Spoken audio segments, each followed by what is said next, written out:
Peashooter is the most iconic plant in Plants vs Zombies 2.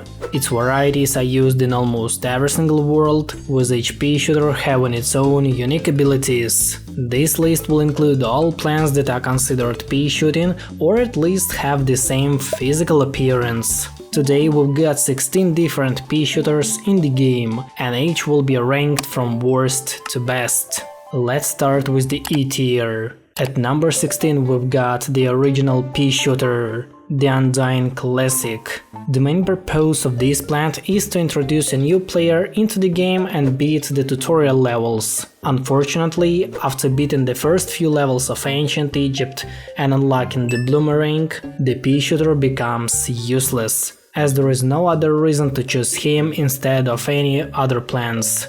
E tier.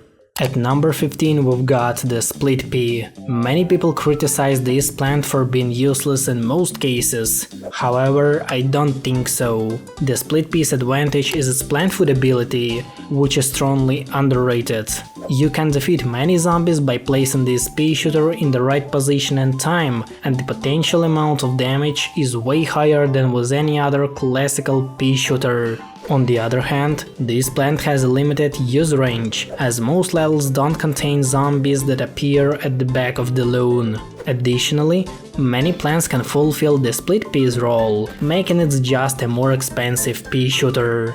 Definitely E tier. At number 14 we've got the Pea Nut. The plant itself is supposed to be effective in stalling and defeating zombies, but in fact it's an overpriced Peashooter with the health of a walnut. Its fire rate is halved when it reaches its second stage of degradation. The Pea Nut struggles to defeat even the conehead zombie, let alone the stronger buckethead or groups of zombies. It was designed for use in the Dark Ages, but it was made ineffective by Jester Zombie, who throws its peas backward. Even if we consider him a nut plant instead of a Peashooter, there would still be no reason to use it. Priced at 150 cents, there are much better and cheaper options available in the game. Pea Nut is a synonym of E tier.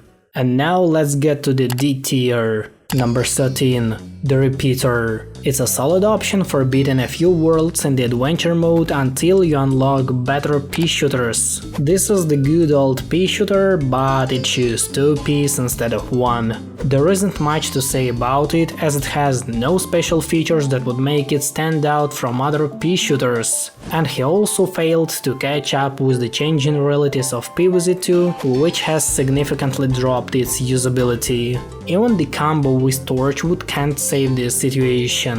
Strong D tier. Number 12. Fire Pea. This is one of the most overrated plants in PVZ2 community. Many people think it's a powerful Peashooter, but its characteristics show that it's just a slightly better version of a regular repeater. It deals perfectly in frostbite caves by defrosting surrounding plants and causing major damage to the zombies. However, outside of this world, it doesn't have much use because it can't even combine with a Torchwood, which limits its damage potential. Fair enough to be in the D tier. Number 11. Primal Peashooter. It's an effective Peashooter for taking out a single zombie and keeping a tough one at a distance, like a Gargantuar. However, his slow firing rate makes him struggle against the hordes of zombies, and the damage leaves much to be desired. While a bunch of Primal Peashooters can easily defeat a Gargantuar, they would struggle against a group of Coneheads or Bucketheads. Let's put him in the D tier. Now it's time for a C tier. At number 10 we've got the Threepeater. As the name suggests, the Threepeater shoots peas in 3 lanes. I like this plant because it doesn't take up much lawn space, and only 2 Threepeaters can damage zombies in every lane. Similar to the Repeater, it can be boosted by a Torchwood, which multiplies its damage. The Threepeater is a solid option when you have a large sun production and the level doesn't contain a Jester zombie. A good plant for C tier. At number 9 we've got the Snap Pea. It's a great combination of Chomper and a Peashooter. The Snap Pea instantly kills a zombie in front of it and then chews for 20 seconds before spitting out the zombie's head. If it can't eat the zombie, it will shoot 3 peas at it. In practice, it can easily defeat most zombies, and in combination with Sapflin, that is a killing machine.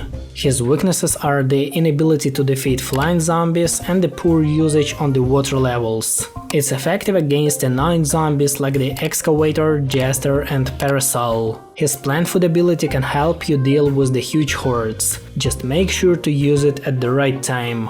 For sure that is a C tier.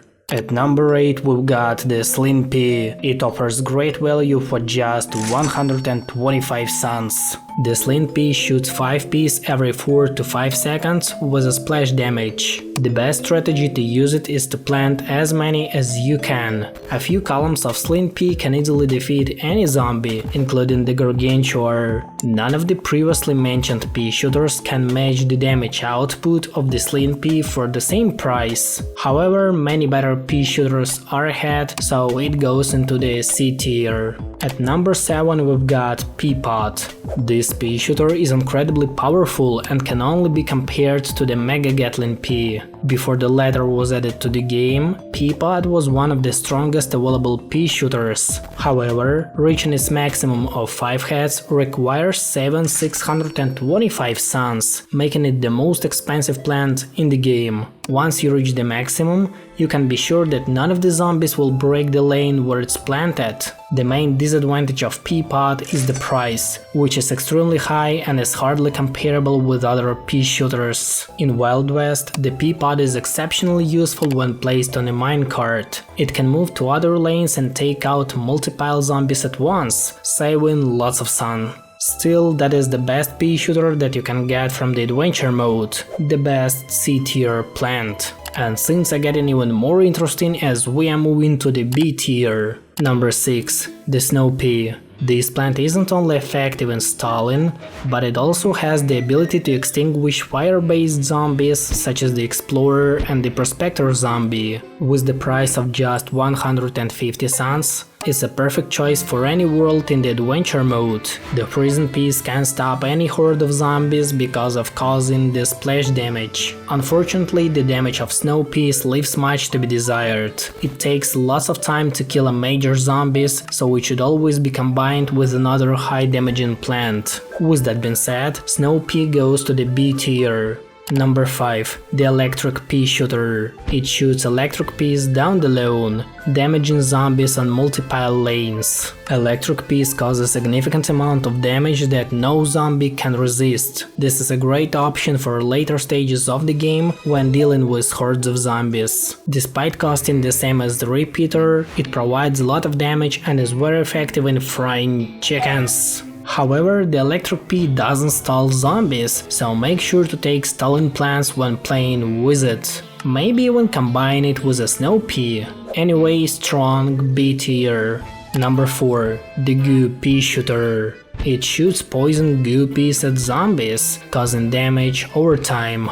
For a price of just 125 suns, which is similar to a split pea, it is highly effective against heavy zombies whose armor doesn't protect them from its poison. Even the newspaper zombie is vulnerable to its attack. However, this Peashooter has some disadvantages that prevent it from being ranked in the top 3 Peashooters. One of these disadvantages is the absence of splash damage. Unlike the Electric Peashooter, it can't attack all the zombies in the lane and struggles to kill large hordes of zombies. Another plant that goes into B tier. And now we have finally reached the end point, where we will rank the remaining 3 Peashooters.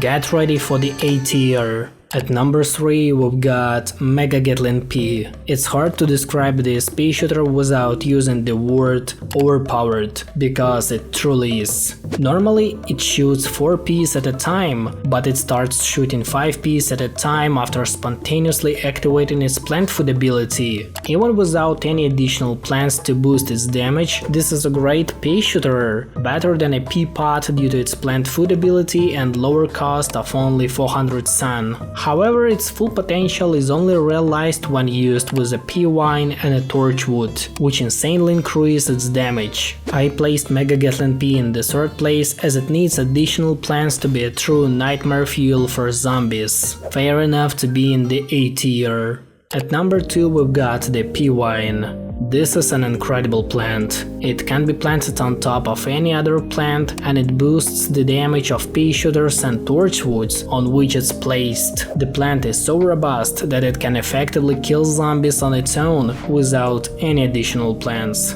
Pea Vine helps to create the best combos in the game, such as Mega Gatling Pea plus Pea Vine plus Torchwood. It makes the damage so high that zombies can't even enter the lane. Just like many other Peashooters, its weak sides are Jester and Excavator zombies, but that pales in comparison to all the pluses that this vine has. It strongly deserves to be in the A tier and take second place on our list. And the number one plant in my tier list is the Shadow Peashooter. And here's why. This Peashooter is effective against every kind of zombie, and he provides stunning zombies with its laser shots, similar to the Ice Pea. Additionally, the Shadow Peashooter can't be eaten. Any zombie that gets too close to it will be swallowed by the Shadow Peashooter. When boosted, it can swallow 2 zombies before disappearing, which is insane. It's like combining Snow Pea, Electric Pea and Snap Pea together. The Shadow Pea costs 125 cents, which is lower than most of other Peashooters in the list. The only requirement for it to reach its full potential is to have a Moonflower nearby or to be placed on a Gloom Vine. So every Peashooter was ranked, and here is the final list.